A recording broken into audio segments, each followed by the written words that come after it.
तेज सिंह, हमारे समक्ष अशुभ नाम का शब्द भी मत निकालो। महारानी चंद्रकांता और महाराज वीरेंद्र सिंह के जीवन में हम कोई भी दुख, कोई भी संघर्ष नहीं देखना चाहते। हमारे समस्त गुप्तचरों ने युवराजों को खोजने के लिए कन्हेरी की जंगलों की घेराबंदी कर ली। अब कभी भी उनके मिलने का शुभ समाचार आ सकता है। महाराज, हम भी युवराजों के सकुशल और अतिशीघ्र लौटने की कामना करते हैं, क्योंकि महारानी चंद्रकांता अब एक पल भी युवराजों का वियोग सहन नहीं कर सकती। जानते हैं तेज सिंह, इसीलिए हम दोनों युवराजों के विषय में सूचित करने में भय खा रहे थे, परंतु अब यह सूचना गुप्त नहीं रखी जा सकती। तेज सिंह, मन पर भारी पत्थर रखकर अब हमें यह सूचना महारानी चंद्रकांता को भिजवानी होगी कि हमारे दो फूल अचानक हमसे बिछड़ गए। हमारे युवराज कहाँ है महाराज? हमारे युवराज कहाँ है?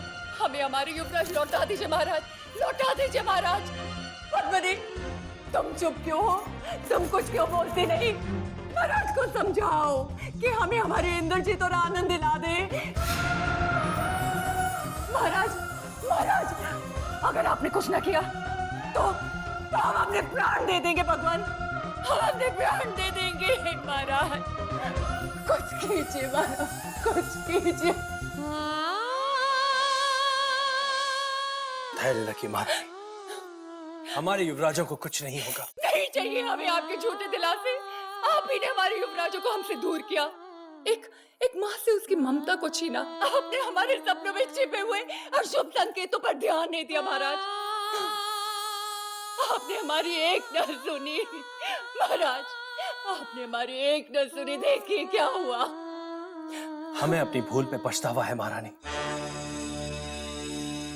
परंतु हम आपको वचन देते हैं कि हम बहुत जल्द आपके युवराजों का आपके समक्ष ले आएंगे। नहीं महाराज नहीं, हम आज और इसी समय अपने युवराजों को देखना चाहते हैं, और अगर वो हमारी आंखों के सामने नहीं आए तो हम आज इसी समय अन्न और जल को त्याग देंगे महाराज, त्याग देंगे। महारानी की पीड़ा हमसे और अधिक देखी नहीं जा सकेगी। यदि महारानी को कुछ हो गया तो हम उन समस्त दोषियों का सिर कलम करवा देंगे, जिनकी भूल के कारण हमारे युवराज कानेरी के जंगलों में भटक गए। क्या तेज सिंह अभी भी विजयगढ़ में है, या फिर वो चुनारगढ़ की ओर निकल चुके हैं? युवराजों के लुप्त होने का संदेश भेजने के साथ ही तेज सिंह विजयगढ़ से निकल चुके हैं महाराज, और महाराज जय सिंह ने अपने समस्त गुप्तचरों को युवराजों की खोज के लिए कानेरी के जंगलों में भेज दिया है। केवल गुप्तचर ही नहीं, हमें अपने समस्त महायोद्धाओं को कानेरी के जंगलों में भेजना होगा। अभिमन्यु, परमवीर सिंह और तेज सिंह को यह संदेशा दे दिया जाए कि वो चुनारगढ़ की सेना के साथ तत्काल कानेरी के जंगलों में प्रवेश करें। जी महाराज।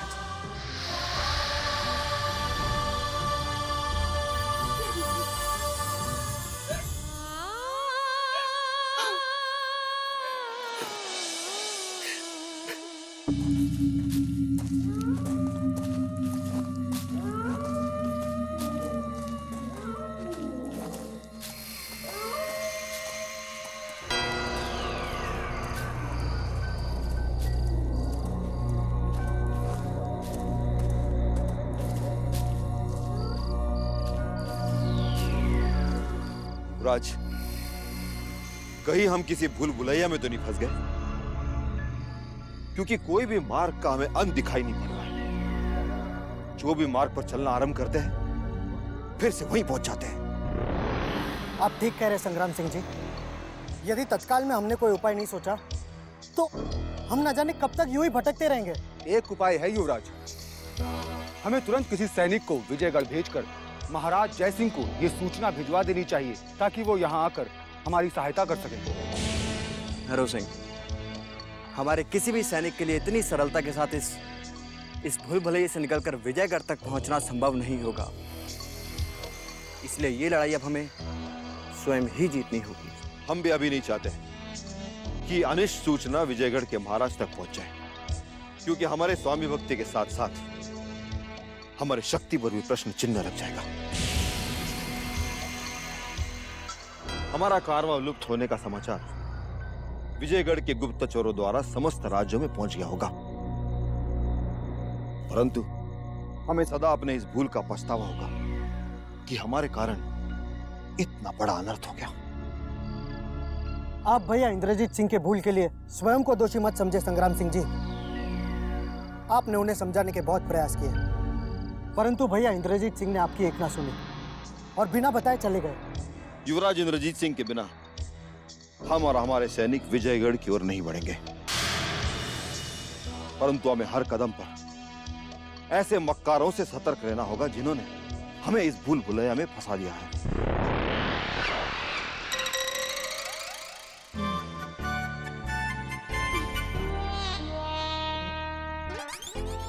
नाजिम, क्या बात है? आज तुम हमें पहली बार देख रहे हो? जो ऐसे घूर घूर के देख रहे हो?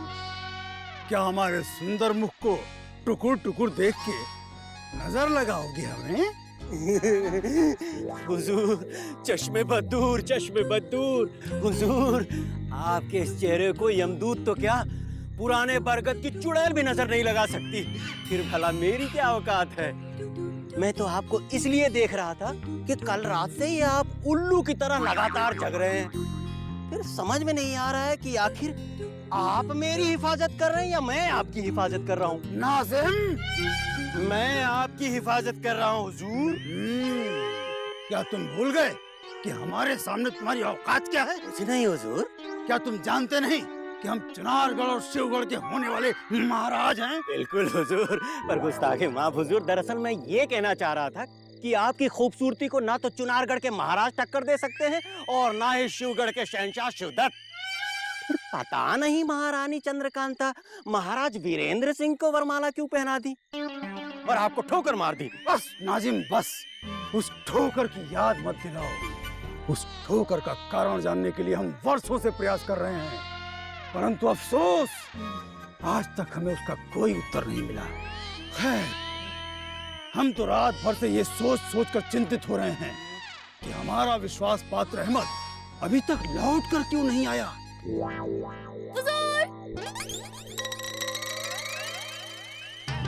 क्या हुआ हुजूर? आप इतने गुस्से में क्यों हैं? क्या मुझसे कोई गलती हो गई? और नहीं तो क्या। अरे अपने असली रूप में आओ। खूबसूरत लड़की बन के हुजूर को रिझाने की कोशिश कर रहे हो?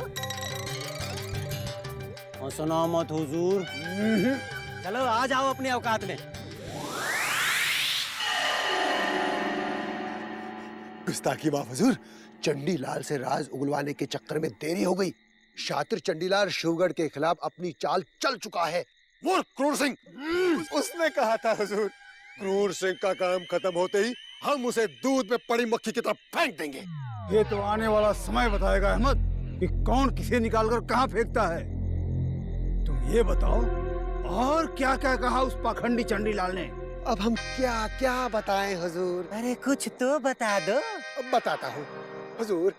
उसने आपकी इतनी बुराई की, इतनी बुराई की। कितनी बुराई की हुजूर?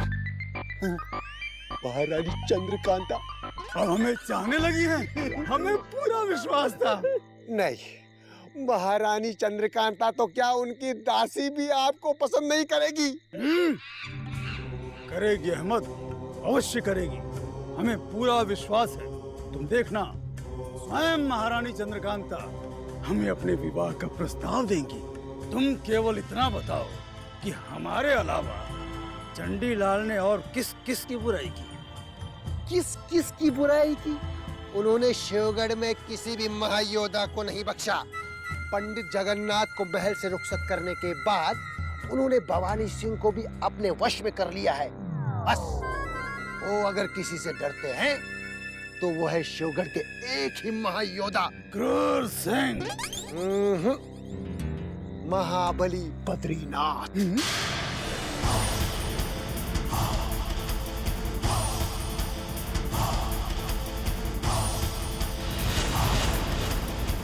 प्रणाम बद्रीनाथ जी। तुम कहाँ से चली आ रही हो मृदुला? मैं महल की सुरक्षा की जांच के लिए यहाँ से गुजर रही थी। आपसे अचानक भेंट हो गई। यदि तुम महल की सुरक्षा देखने निकली हो तो तुम्हें यह भी पता होना चाहिए कि आज महल में इतना सन्नाटा क्यों है। सदा योद्धा माँ योद्धाओं के कदमों की आहट से गूंजने वाले महल के गलियारे आज इतने खामोश, इतने सहमे क्यों हैं? महल तो मुझे बिल्कुल वैसे ही दिखाई दे रहा है जैसे हमेशा से था। किंतु तुम हमें ऐसी नहीं दिखाई दे रही हो जैसी हमेशा दिखाई देती थी। और जिस राज को तुम बद्रीनाथ से छुपाना चाहती हो, बद्रीनाथ की निगाहों ने तुम्हारे मन में झांक कर उन्हें पढ़ लिया है। मैं समझी नहीं, आपके कहने में क्या अर्थ छिपा है बद्रीनाथ जी?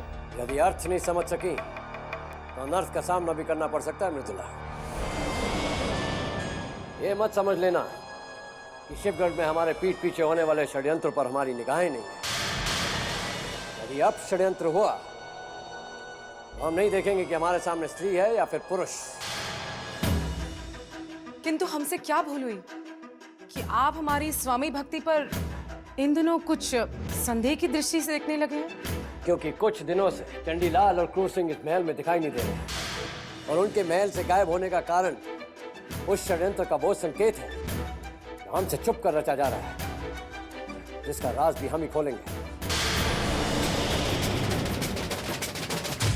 चुनारगढ़ के युवराज के अगवा होने का राज कहीं महाबली बद्रीनाथ जान तो नहीं गए हैं? अब हमें तुरंत ही भवानी सिंह से मिलना होगा।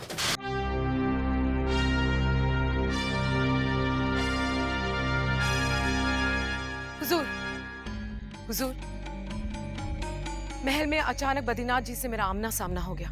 पता नहीं उन्हें मुझ पर क्या संदेह हुआ कि उन्होंने मुझसे कुछ ऐसे प्रश्न किए जिनका उत्तर देना बहुत ही कठिन था। हमें तुम पर पूर्ण विश्वास है मृदुला। तुमने उन्हें उतना ही उत्तर दिया होगा जितना हम चाहते हैं। और रही बात संदेह की, तो युवराज को अगवा करने का रहस्य जो हमने छुपा कर रखा है वो कभी ना कभी तो खुलना ही है। अब हमें बद्रीनाथ जी तो क्या, मृत्यु का भी भय नहीं है, क्योंकि महाराज शिवदत्त की चुनारगढ़ पर विजय के लिए हम किसी भी समस्या को तहस नहस कर सकते हैं। अब आगे बताओ, महल में और क्या हलचल है? महल के गलियारे सूने हैं, चारों तरफ मौत का सन्नाटा छाया हुआ है। अब जैसे ही युवराज के अगवा होने की सूचना चुनारगढ़ के महल में पहुंचेगी तो शिवगढ़ के महल में छाया हुआ सन्नाटा चुनारगढ़ में चला जाएगा। शीघ्र बताओ मृदुला, महाराज शिवदत्त से हमारी भेंट कब हो सकती है? कुछ समय और लगेगा हुजूर। महाराज शिवदत्त महारानी कलावती और राजकुमारी किशोरी को मिलने संभलपुर गए हैं। तो जैसे ही लौटेंगे अनुमति प्राप्त कर ली जाएगी। नवगढ़, चुनारगढ़ और विजयगढ़ से क्या गुप्त सूचना आई है मृदुला? गुप्तचरों की सूचना के अनुसार महाराज वीरेंद्र सिंह ने अपने खोए हुए युवराजों की खोज में अपने महायोद्धा अभिमन्यु, परमवीर सिंह और तेज सिंह को भेज दिया है, जो कभी भी कानेरी की जंगल में पहुंच सकते हैं।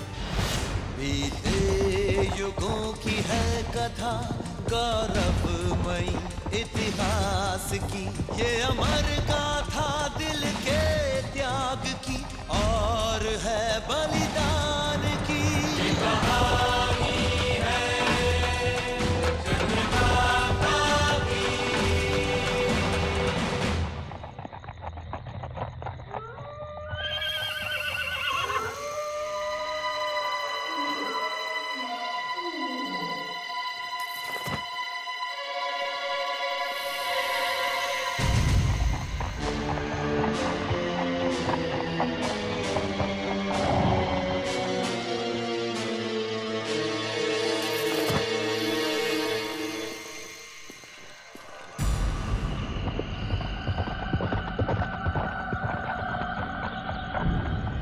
कान्हेरी की जंगलों की सीमा यहाँ समाप्त होती है और शिवगढ़ की सीमा यहीं से आरंभ होती है।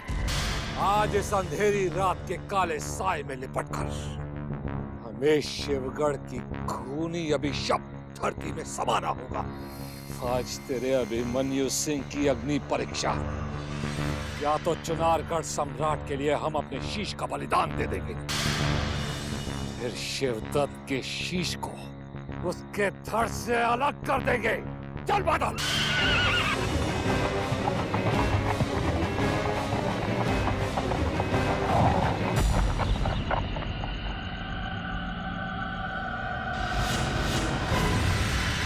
इस भयानक जंगल में अलाव जलाकर कौन बैठा है?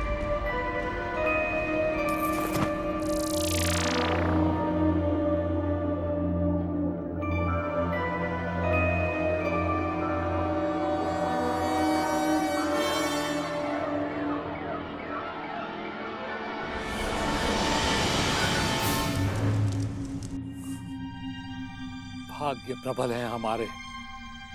कान्हेरी के जंगल की सीमा समाप्त होते ही हमें विजयगढ़ का वो कारवां मिल गया जिसकी हमें खोज थी। परंतु युवराज इंद्रजीत सिंह क्यों नहीं दिखाई दे रहे? युवराज आनंद सिंह, महायोद्धा अभिमन्यु, महायोद्धा अभिमन्यु, इस संकट के घड़ी में आप किसी देवदूत के समान हमारे सामने आ गए। नहीं तो पता नहीं कितने समय तक हम इस जंगल की भूल भुलैया में भटकते रहते। पर आप अचानक बेड़ाघाट से यहाँ कैसे आ गए? हम चंडीलाल की खोज में शिवगढ़ की ओर जा रहे थे, परंतु मार्ग में चुनारगढ़ के गुप्तचरों द्वारा हमें हमारे युवराजों की भटक जाने की खबर मिली। परंतु युवराज इंद्रजीत सिंह दिखाई नहीं दे रहे। भैया आप हमारे साथ नहीं रहे अभिमन्यु जी। वो न जाने किसी तिलिस्मी खजाने को प्राप्त करने के लिए कहाँ भटक गए। तिलिस्मी खजाना? एक रहस्यमय डरावने बूढ़े बाबा ने किसी तिलिस्मी खजाने का उत्तराधिकारी बताकर उन्हें भ्रमित कर दिया अभिमन्यु जी। और भ्रमित होते युवराज इंद्रजीत सिंह उस ढोंगी बाबा के सम्मोहन में आकर ना जाने कहाँ लुप्त हो गए। हम उन्हीं की खोज में यहाँ इन जंगलों में भटक रहे हैं अभिमन्यु जी। तिलिस्मी खजाने के नाम पर किसी शत्रु ने हमारे भोले भाले युवराज के साथ छल किया,